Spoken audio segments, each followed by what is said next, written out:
This segment of the news has been brought to you by Sun Oil Limited.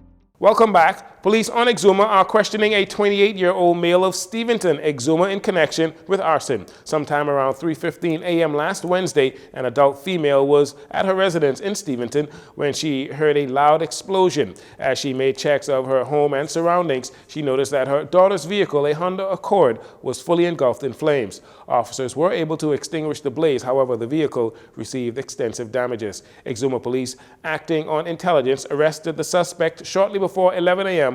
on Friday. Investigations continue. In continuation of the partnership between the Bahamas Development Bank, the BDB, and the Inter-American Institute for Cooperation on Agriculture, or IECA, both organizations have signed a memorandum of understanding to provide technical cooperation, innovation, and specialized knowledge to aid in the competitiveness and sustainability of agriculture in the Bahamas. The bank is mandated to promote industrial, agricultural, and commercial development through financing and investing in approved enterprises. IECA is a specialized agricultural agency that provides support to its 34 member countries to promote and encourage agricultural development and economic growth. Recently, BDB has been meeting with IECA to discuss opportunities for financing, agri-tourism, climate resilience, and family island development, and this has led to the signing of the MOU. Both organizations are committed to supporting agricultural growth and sustainable development throughout the Bahamas, as well as buying locally made products. Meanwhile, the Ministry of Agriculture, Marine Resources, and Family Island Affairs will seek to create a national food policy this year that will drive food security in the Bahamas. In this next report, we hear from the minister responsible for agriculture and marine resources as he sheds light on the government's plans for greater food security. On Monday, Minister of Agriculture, Marine Resources, and Family Island Affairs, Clay Sweeting, said he is excited about the government's new initiative to create a national food policy. He explains exactly what the government is aiming to accomplish. So for this year, as I announced in December, we spoke a lot about initiatives and speaking to farmers and traveling through the islands to see how we can, as a government and as a ministry, really help to drive agriculture and fisheries to the 21st century. This would be inclusive of a national food policy. This agricultural policy would help to encompass an holistic approach, incorporating regulation, legislation, and other aspects to assist the farmers who's not really had the attention they deserve for a long time. Mr. Sweeting believes the national food policy would also help to drive domestic investment and finding ways to initiate food production to reduce the risks of food insecurity. Meanwhile, to help bolster food security, Minister Sweeting says they will continue to digitize pertinent information such as forms and applications to make the process of farming much easier. We've already launched, we're about to launch some new initiatives with agriculture as well. We digitized, for the most part, the Department of Marine Resources, and then now we'll onboard some new other items such as dog licensing, imports, permits for agricultural products and plants. So we'll start to streamline a lot of that through agriculture, and we're looking to also digitize the ministry to make land more accessible for farmers who want to get leases to grow and help to contribute to the nation's fight in food security. Mr. Sweeting acknowledges that achieving food security will not happen overnight. However, he is optimistic that the Bahamas will be able to cut into its more than $1 billion annual food import bill. Everything takes time. You know, countries such as Israel took 50 years to become actually food secure. But what they did is they created policies and initiatives that helped to create a roadmap that whoever took the chair as a minister or whoever won as a government were able to follow this roadmap to ensure that they made it to where they are now.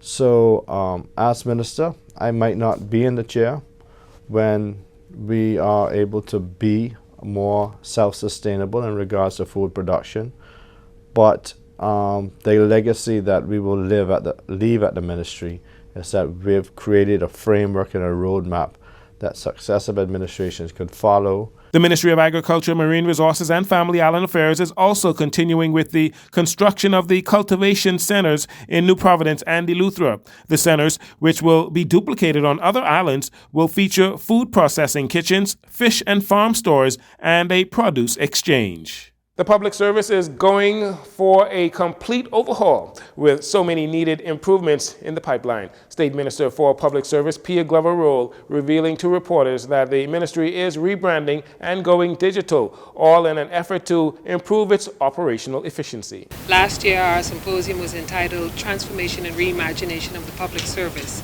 and this year's symposium is The Reimagination Continues, with a focus on operational efficiency in the public service. This speaks to revamping of our HR units across the service. This speaks to a critical component, which is the digitalization of the public service, which is very critical in improving the operational efficiency of the public service. In the last year, we have analyzed, we have stopped the backlog or put an ease to the backlog of files within the public service, but in doing so, we analyzed the process to see what was necessary to improve the process so that we don't get back to the place of backlog. That speaks to us having to move quickly from an analog system to a digital system. So we are about to engage in this year a digital document management system throughout the public service. With paper files still being used for over 22,000 employees of the public service, Mrs. Glover Roll says adding a digital human resources management information system will greatly assist the department. Which speaks to ease of access of files, which speaks to shortening the time in terms of processes that need to be engaged, and which also speaks to an ability for accuracy in terms of processing of any files or documents within the public service. We look forward to adding this document management solution because many of the long waits that we engage in the public service is simply because we're looking for actual files. But if we have these files centralized in a document management solution, then there's easier and swifter access to files and documents. The second portion is our HRMIS system.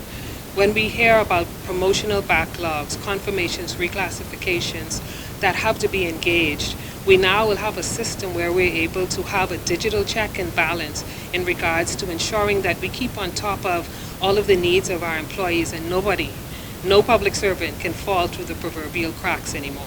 She also announced that the public service will be relocating to a new public service building, which will allow them space for growth. Along with our digitalization comes our PR and comms unit, where we will make a focused effort on a website, a social media presence, so that the community, our public servants, as well as those that engage public services, can communicate with the Ministry of Public Service on various platforms.